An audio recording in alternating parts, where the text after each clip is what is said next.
Olá pessoal, hoje a gente vai começar mais um vídeo do canal que hoje pretende tratar o tema do Estado. Estado dentro do capitalismo. E por que isso? Porque é uma forma da gente entender algo que está sendo debatido em todos os jornais, revistas, em todo lado, que é a enorme corrupção que a gente vê no nosso país e no mundo. Então, como entender o caráter estrutural da corrupção? É entendendo o Estado. Bom, então basicamente o Estado é composto por três elementos. Primeiro, pelos serviços públicos estatais, né? Educação, saúde, transporte. Mas o que a gente quer focar é os outros dois, que é o que garante o poder dentro do Estado. Então, um aspecto é que o Estado é composto por três instituições hoje, né? A forma do Estado, a democracia liberal, a forma do poder, que são o poder legislativo, que são os deputados e senadores que fazem as leis, o poder executivo, que são os cargos os quais executam, responsáveis por executar essas leis feitas, então um presidente, um prefeito, um governador, e o judiciário, que são as pessoas responsáveis pela justiça dentro do país. Então essas são as instituições do Estado. Além disso, tem um corpo de repressão, um aparato de repressão, que é o único que pode utilizar a violência dentro da sociedade, que são homens armados, no nosso caso a polícia. Então esses dois componentes são o que constituem o poder do Estado. Mas o poder está com quem? Teoricamente, na linguagem, no que se descreve em relação ao Estado, dizem que o poder está com o povo, porque o povo supostamente elege as pessoas que estão dentro do Estado. Agora, qual é a crítica que a gente pode fazer a esse mecanismo do Estado, a essa forma do Estado? A crítica que o Engels e Marx fizeram já no século XIX, mostrando qual que é a raiz do Estado já desde a antiguidade e os traços que se mantêm até agora, que perpetuam o poder em relação a uma classe. Porque o que o Engels colocou? O Engels expressou que já na origem do Estado, o que você via era um conflito entre classes sociais. E uma classe que em determinado momento consegue adquirir privilégios, ela vai se utilizar de homens armados para manter esses privilégios contra o conjunto da sociedade. Então essa explicação, essa crítica simples que o Engels fez, demonstrou que o Estado, na verdade, é sempre um instrumento de uma classe para oprimir a outra. Bom, acontece que agora, no capitalismo atual, a complexidade da relação entre as empresas e os políticos determinam muito como o Estado continua sendo um instrumento dessas empresas, dos empresários, dos banqueiros, dos grandes capitalistas. E isso se evidencia quando a gente olha toda essa discussão que está tendo agora com as relações da Odebrecht. Porque o que o Marcelo Odebrecht, que é um dos grandes empresários do Brasil, falam é que, se você analisar, por exemplo, o Caixa 2, é um instrumento de cada empresário ir ganhando seus parlamentares dentro da Câmara, dentro do Senado, e garantir que seus interesses estejam assegurados.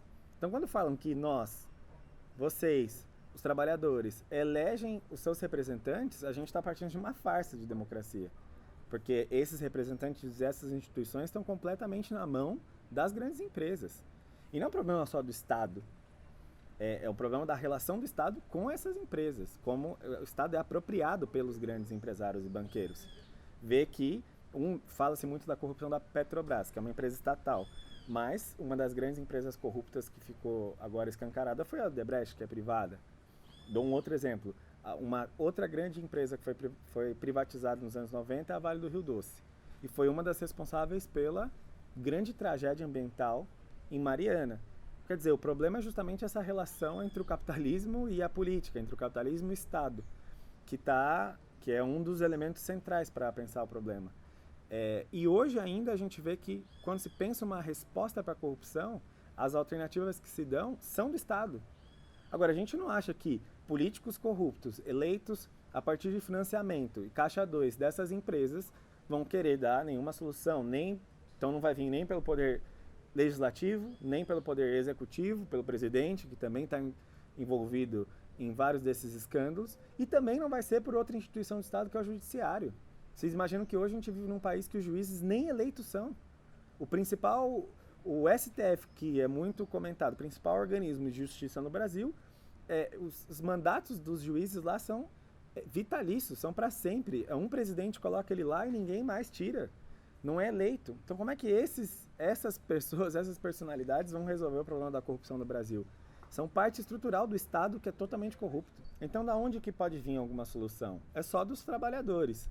E uma das experiências que a gente pode retomar, que fez um questionamento bem profundo sobre todos esses mecanismos do Estado, é o exemplo da Comuna de Paris, que foram os trabalhadores na França, em 1871, que fizeram um grande processo de questionamento de todo esse Estado capitalista e de todo o sistema capitalista, e colocaram algumas demandas que colocavam em xeque profundamente essa lógica corrupta do Estado. Então, a primeira demanda que eles tinham, que era parte de que a gente pode retomar como parte de uma estratégia de debilitar, de enfraquecer cada vez mais esse Estado privilegiado de políticos corruptos e ligados às grandes empresas, seria, por exemplo, propor uma campanha de que todo político ganha igual a uma professora ou a um operário. Porque se o cara quer ser um político representante do povo, não é isso que ele fala, por que não ganha como um trabalhador, como uma professora? Isso seria uma primeira medida. Outra, para que existir duas câmaras legislativas? A gente sabe que existe um Senado e ninguém sabe explicar para que serve aquilo.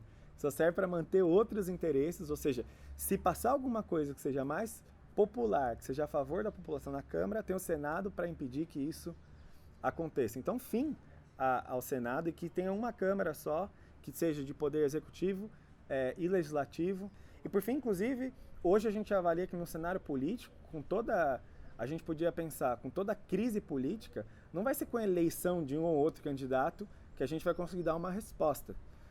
O que precisa, sim, hoje, é a gente ter um grande questionamento das regras do jogo. Por isso que uma das alternativas também seria uma Assembleia Constituinte, para já questionar a Constituinte de 88, que foi feita ali, a Constituição de 88 e o processo constituinte anterior, tutelado pelos militares, pelos grandes interesses de empresários, e que a população possa realmente colocar em xeque o conjunto dessas instituições que estão cada vez mais escancarados, que estão podres e que precisam de uma transformação revolucionária para modificar as coisas.